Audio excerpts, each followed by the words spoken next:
Hello, so for this short I am going to show you that how the remote repository is to be cloned into the local system using either the STS or the Eclipse.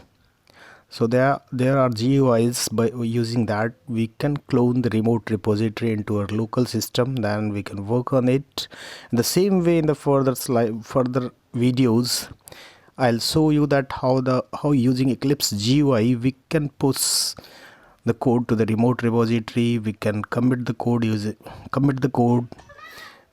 we can add it to the staging. So all those things that we are doing through the command prompt can do with the Eclipse GUI. In that almost only 20% of the people is subscribing my channel according to the YouTube analytics. That 60% people are going by watching the videos. So please like, share and subscribe my channel to support me. Thank you.